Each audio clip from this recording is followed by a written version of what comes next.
Se a paz do Senhor Jesus.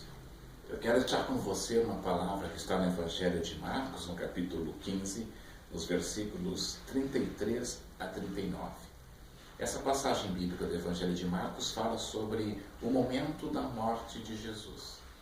Algumas características importantes aconteceram no momento da morte de Cristo, e esses acontecimentos têm algumas lições. Elas nos ensinam algumas coisas profundas que eu quero deixar com você para você pensar e meditar.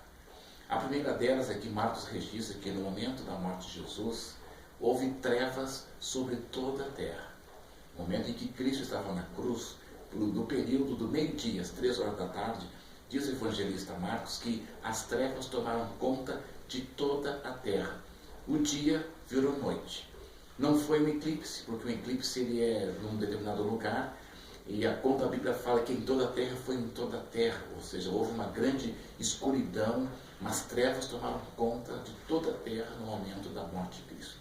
O que vem a ser isto? Temos que pensar exatamente sobre isso, que foi um fenômeno que nunca mais aconteceu. Do dia virar noite em toda a terra. Primeiramente, podemos entender como um grande protesto da própria natureza.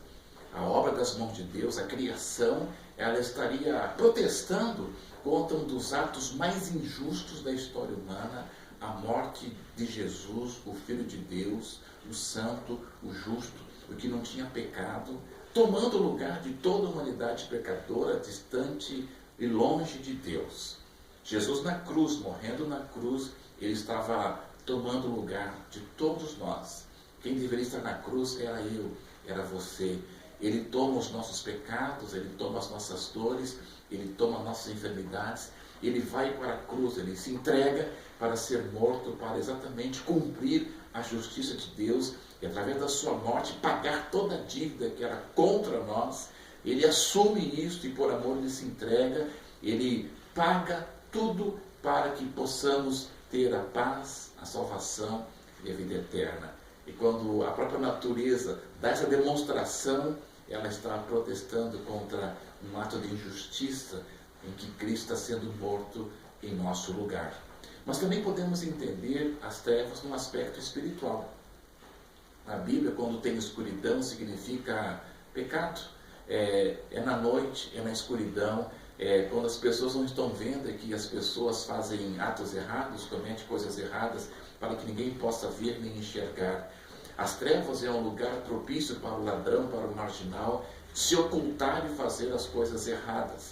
As trevas têm esse sentido também de trazer o pecado, o engano, a mentira, esconder-se para que não seja visto e nem seja denunciado nas coisas erradas que está se fazendo. Jesus é a luz do mundo.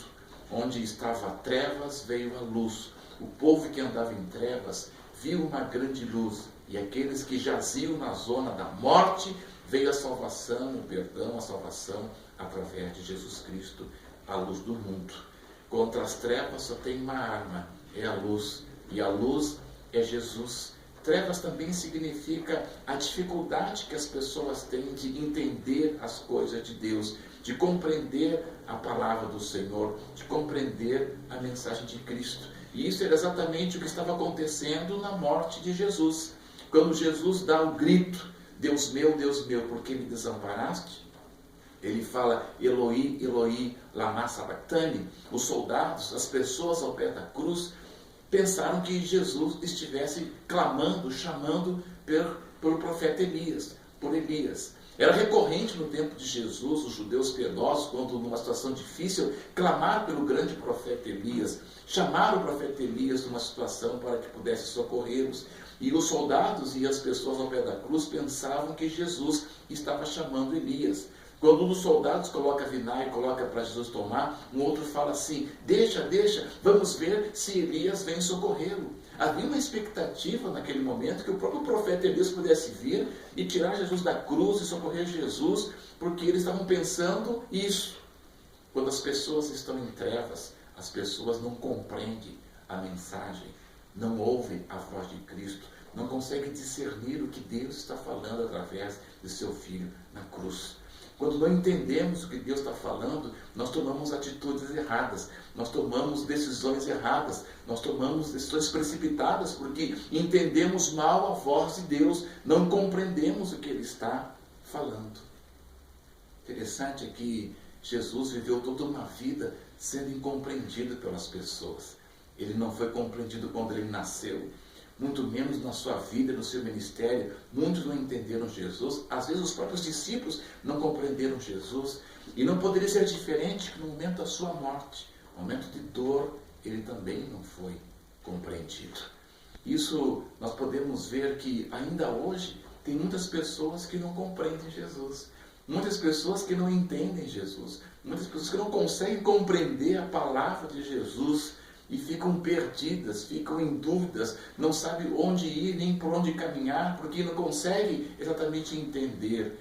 Esse entendimento, mais do que um entendimento intelectual e racional, ele é um entendimento espiritual. As trevas que se referem também, elas são trevas de entendimento. A pessoa não consegue entender, compreender as verdades espirituais. É necessário que a luz do Espírito Santo de Deus, é necessário que a luz de Cristo, pela revelação da palavra, venha trazer claridade à nossa mente, ao nosso coração, para que possamos entender a voz de Jesus, a palavra de Jesus, a mensagem de Deus.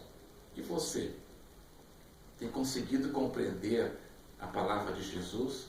Você tem conseguido entender o que o Senhor fala na sua palavra?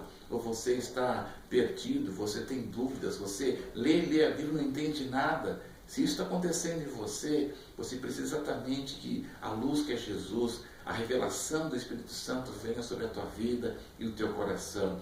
Talvez tu pergunte, como pode ser isso, pastor? Isso é muito simples, basta que você de coração, com sinceridade, com humildade, ore e peça, Espírito Santo, ilumine a minha mente, ilumine meu coração. Senhor Jesus, faça que eu entenda a tua palavra. Diz Jesus que aquele que vem a Ele, de maneira nenhuma Ele lança fora. Quando nos aproximamos de Cristo, com o coração desejoso de conhecê-lo, Deus não se esconde, Deus não se oculta, Ele se revela. Nós precisamos exatamente isso, dessa revelação que nos traz a paz e a certeza da palavra do Senhor. Um terceiro momento, também muito importante, quando Cristo morre, é que quando Ele expira, quando Ele diz, Pai, em Tuas mãos entrega o meu Espírito, quando Jesus morre, acontece um fato assim que é muito pertinente, que é um fato muito emblemático. Diz a palavra do Senhor que o véu do templo se rasgou de alto a baixo. Este véu do templo separava o lugar santo do santo dos santos. Era um lugar em que só o sumo sacerdote, uma vez por ano, poderia entrar para trazer o sacrifício, para trazer as ofertas a Deus, para que o povo fosse perdoado. Esse era um homem só que tinha que entrar lá, depois de um processo de purificação, porque ele estaria na presença de Deus. Este véu que separa esses dois ambientes foi rasgado, não de baixo para cima, mas de cima para baixo. Isso significa que é Deus quem toma a iniciativa de vir ao encontro de todas as pessoas. Do alto a baixo significa que Deus vem até nós. Ele veio até nós através de Jesus, que se fez carne, que se fez homem, que habitou entre nós, que fala a nossa linguagem, que tem os nossos sentimentos, que tem as nossas emoções, para nos transmitir a verdade de Deus, a palavra de Deus, de forma que a gente possa entender a mensagem de Cristo. Quando o véu se rasga de alto a baixo, ele também está dizendo o seguinte para nós: não há mais separação. Não há mais separação. Agora, quando cremos em Cristo Jesus, temos a certeza de estar na presença dEle. Quando somos perdoados, porque os nossos pecados fazem separação entre nós e Deus, quando somos perdoados, temos livre acesso. Temos acesso ao Senhor, acesso ao perdão, acesso à salvação, acesso à vida eterna. Tudo isso porque Jesus pagou o preço na cruz, porque Ele amou a nós até dar a sua vida. Jesus te ama, Ele quer que você seja próximo dEle, Ele quer que você conviva nessa graça, na comunhão com o Senhor. Ele quer ver na tua vida e no teu coração. Aceite Jesus, Peço ao Espírito Santo que ilumine o teu coração, a tua mente, entenda a vontade do Senhor, e terás paz, terás segurança, e serás como um farol, uma bênção nas mãos do Senhor, sinalizando a muitas pessoas que não entendem nada sobre Deus, que o caminho, a verdade e a vida é Jesus. Quando Ele vive em você, tudo se modifica. É isso que Deus quer trazer na sua vida, uma nova realidade na presença dEle, entendendo e compreendendo a vontade do Senhor. Que Deus te abençoe e te ajude, em nome de Jesus. Amém.